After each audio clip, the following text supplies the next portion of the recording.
Over the years, I would say one of my most difficult experiences serving in the legislature in both chambers has been judicial appointments. I've been on the Judiciary Committee on and off during my entire service in the legislature, and I've never felt like we really had all of the necessary information to make good decisions about the judges that we confirm. And of course, I've served here every day of my service in the minority, so the judicial appointments that are coming my way are clearly coming from the majority party. And you would be right to assume that that would mean that they don't necessarily align with my views from a political standpoint. And it's a sad reality that politics does factor into just judicial appointments and the way different judges and justices view the court and their responsibility on the bench. We know that from watching what happens on the federal level, and certainly we've had our share of interesting circumstances on the Connecticut court, particularly the Connecticut Supreme Court, and in my view, certain cases of judicial activism.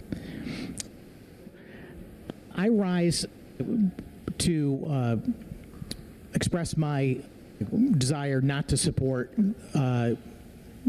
Justice Palmer, who would now enter the realm of becoming a a state referee. And I was just distracted reading the language up there. But it's really not because I think his role as a state referee is really going to be in question. I'm just attempting to be consistent. A number of years ago, there was a judicial appointment, a similar one for Justice Luby Harper, who ended his service in the Supreme Court and went on to become a state referee as well. And I just had felt that, some of his involvement with various cases over the years was something I just could not support. And I felt initially that, maybe it would be okay if these guys no longer are on the Supreme Court, but they're just, serving as judge trial referees, something like that. But because I voted against him, I felt like today I should stand up and make it very clear I want to be consistent and express my concern over the Honorable Richard Palmer as well.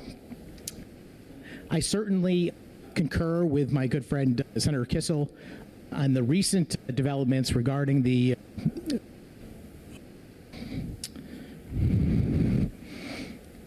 Public Defender's Office. Thank you very much. I'm like having a mental block here. I told you, a little rusty first time out of the gate, when we get back in the chamber. But my concerns with Justice Palmer, Judge Palmer, goes back to some of the decisions that he was involved in over the years. And you can go back to the decision that effectively made gay marriage lawful in the state of Connecticut. And this was the same circumstances that I mentioned during the confirmation of Justice Harper. And the fact is that I really don't care about the gay marriage issue. I don't object to that in any way, shape, or form. It's how we got there that's the problem. Gay marriage was an issue that was brought up in the legislature year in and year out for quite a long time without ever coming to a conclusion. It just didn't pass. It didn't become law. And what happened is a group of people outside of the legislature decided to get together and, in my view, fabricate a case, put people together, create circumstances so that it would end up before the Supreme Court, and ultimately let the Supreme Court create law from the bench. That was wrong then, and the people that were involved should be remembered for their involvement in it. And Judge Palmer was one of those folks. There's also the death penalty, the Santiago case, which effectively overruled the legislature's opinion that the death penalty should be repealed only prospectively, which is a law that we had passed after an extremely long and arduous series of debates in committee and on the floor in both chambers that I was very much involved in. And I remember at the time when we were debating the issue of the repeal of the death penalty, I said at the time that there's no way this lasts. We cannot repeal the death penalty prospectively. The moment it happens, it will be challenged by the folks that are currently on death row, and it will be overturned. And that is precisely what happened. And I believe that was a foregone conclusion for lots and lots of people that were involved. They knew that at the time we were debating and voting on it in that way. Calling it a prospective repeal was the mechanism that they used to get it over the finish line, to allow certain people to be able to vote for it. Because if you recall, it was shortly after that terrible tragedy, those murders in the town of Cheshire, which I represent. And that would have meant that a prospective death penalty would have allowed the two murderers involved in that case to still get the death penalty. But the Santiago case changed all that. And the person that wrote the decision was Judge Palmer. And I could not disagree with his assessment anymore. I'll just mention one other case, and that is Bushmaster v. Soto, which is the relatively recent case, and I think possibly one of the last opinions written by Judge Palmer, where we created a mechanism to allow the victims' families of the terrible tragedy in Sandy Hook to be able to sue for damages from the manufacturer of the firearm involved. Now, all of us certainly are sympathetic to those families. I was here during that tragedy. I was involved in the debate on the legislation surrounding it. It was my most difficult time in this legislature. It was my most difficult time in my life because of the immense amount of emotion and drama that ensued around those circumstances. And I also think that the ultimate legislation that was passed was also a tragedy. But the mechanism that was used to allow those families to sue, I think it's Remington actually owns Bushmaster, and collect millions of dollars, was created from this particular case, the Soto v. Bushmaster case, which effectively said that the advertising that Bushmaster used for their product led to this madman criminal using that firearm to commit those heinous acts. And I couldn't disagree more. Bushmaster was merely advertising their product in the only way they saw fit. And there was nothing from any of the ads that encouraged anyone to use their firearms in a crime or a despicable, shocking, there's not enough adjectives to use, criminal slaying of children. And to put that on them was fundamentally wrong. And effectively, that case was just the decision about whether or not that is the mechanism that could be used. Ultimately, the case was settled out of court, but it was settled out of court as a result of the Bushmaster v. Soto case, suggesting that that was a legitimate course of action to be able to use the Connecticut Unfair Trade Practices Act as a mechanism to go after the manufacturer of the firearm because they advertised that their firearms were quality and worked properly. It's absurd on its face, in fact. The federal government has law in place that effectively protects firearm manufacturers from the same exact thing because their product is inherently lethal. Now, had Bushmaster engaged in advertising that suggested that their firearm might be useful in a terrible, heinous criminal act, then maybe, yeah, they might be guilty. But I don't believe they did that. And I believe that that decision was wholly political. And that's the reason why I'm standing before you today, is because I believe that they wanted a result. And they found a mechanism to make it happen. And they used the expansion of CUTPA as the ability to make it happen. And I believe the people that were involved that supported that decision, and I believe it was written by Judge Palmer, they were wrong. And as a result, I will not be supporting his confirmation to be a state referee today. Thank you. Apologize going after the good President Pro Tem. I didn't stand up quickly enough a moment ago. I was wondering if some of my other colleagues might have been interested in going ahead of me, so there's a little confusion. It was not done intentionally. But I rise in opposition to the current nominee, Justice Raheem Mullins. And I mean that with no disrespect to him. I'll tread over some of the same ground that I did earlier when we had our conversation about Judge Palmer, which is that, effectively we have very little to go on as members of the minority when it comes to these judicial appointments. And as if you look throughout history, you look what's happening at the federal level, when it comes to those nominations, you see that there is a tremendous amount of pushback to the opposition party's nominees, regardless of who's in power. And that's really never been the practice here. I'm not suggesting that's a better or worse practice. I would just suggest that the vast number of nominees that are going through our legislature probably do not identify with me or the minority party from an ideological standpoint.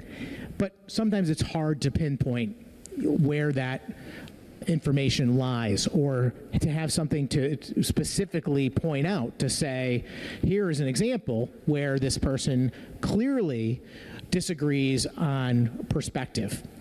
And I don't want to belabor the point because I did make a lot of these same comments earlier, but there are some cases that have gone through our state Supreme Court that I believe the court got it wrong. And I would name these three particular cases that occurred during the pandemic as examples. And I know that my good friend Senator Gordon may comment on these in more detail, but they are Christine Casey versus Governor Ned Lamont. They are Christine Mills, administrator, versus Hartford Healthcare, and Kimberly Manginelli, conservator, versus Regency House of Wallingford. Those are three cases that had specifically to do with fallout from the governor's emergency powers, his executive orders through the pandemic, both determining which businesses would be allowed to operate during the pandemic, and also some of the ultimately, and I hate to use this term, but fatal decision-making that cost the lives of some Connecticut residents because of the way healthcare decisions were made. I believe the court got those decisions wrong, and Justice Mullins was on the court at the time, as was Justice Doria. He was on all three of those decisions. And when I look at those, it's very difficult for me to say I'm going to support a nominee to continue. I already mentioned the Soto versus Bushmaster case. I went over that in some detail earlier, and that is another situation. It was a 5-4 decision. Any one of the justices could be considered to have cast the winning vote in that particular case. And I will repeat that from my perspective, it's very hard to see that anything other than a wholly political decision, and one that utterly disrespects the Second Amendment and the right of lawful gun manufacturers to continue to operate in business in this country, and in particular in Connecticut. They did nothing wrong. They create a perfectly legal product. They manufacture that product. They sell it fairly, and they advertise and market it in honest and decent terms. And for that to be used as a mechanism to punish them for the actions of a madman, a crazed lunatic who committed a heinous and tragic series of murders is fundamentally wrong. And for me, it was a very political decision. It was very political on its face, in fact. And I don't know how you might reach another conclusion. When Justice Mullins came before the Judiciary Committee, I engaged in a bit of a conversation with him. This is when he was being elevated from being a justice to Chief Justice a few months ago, and I wanted to talk to him about a couple of things. One of them is I wanted to ask him about that Bushmaster v. Soto decision, and we had a polite conversation, although I don't know that we got to the bottom of anything. He was somewhat reluctant to talk about it, suggesting that there may be some litigation still pending, even though the case is over. It was settled out of court ultimately to the tune of millions of dollars, no doubt, at the expense of a gun manufacturer who, in my view, didn't do anything wrong. The other thing I wanted to ask him about was on his survey, which is a document that all of the potential justices or the renominated justices complete before they come before our committee. There's a question about the determination of states' rights versus federal rights, which constitution should apply, that sort of thing. And his answer gave me pause because it implied that the Constitution of the state of Connecticut would supersede the Constitution of the federal government in some cases, which I absolutely believe in some circumstances, but there is the issue of supremacy. But what concerned me is that he, in the process of answering the question, alluded to the fact that rights come from government. And I wanted to ask him very specifically what he meant by that in that Judiciary Committee meeting, and I did so. And I framed the question several different ways, and just this morning I've been back over the transcript several times, and I cannot see how my purpose was missed. I firmly believe, and I don't even like using those words because I think it's much more than that. I think it's a stated fact. I think it's an accepted fact that in the United States of America, we recognize that our system of laws and justice is based on our constitutional principles that are very clearly stated that our rights are inherent. Some might say they are from God. That is my belief. But even if you are reluctant to say that, our founding documents are clear that we are born with natural rights, and that our documents, our Constitution, our U.S. Constitution, is there for the primary purpose of protecting those rights. And so this is where I went with the questioning to try and determine where do rights come from, and I did not get a straight answer. I asked the question a number of different ways. I think that I left the door open, and I was very patient with trying to get to something resembling our rights are natural rights, our rights are inherent, or our rights come from God, and I did not get there. That, combined with the decisions I mentioned, put me in a position where I cannot support this nominee going forward. I'll just say in closing that that is not an endorsement of any other justices or any other nominees for any of our courts, because I really don't know where many of these folks fall on the ideological spectrum or how they view even those same constitutional principles. But when things occur and they stand out because we see that there's a specific decision in the press, or I've got the nominee before me and given them the opportunity to answer a question clearly, and it stands out, I'm certainly going to be in a position to act. And that's my reason for voting no today. Thank you very much, Madam President.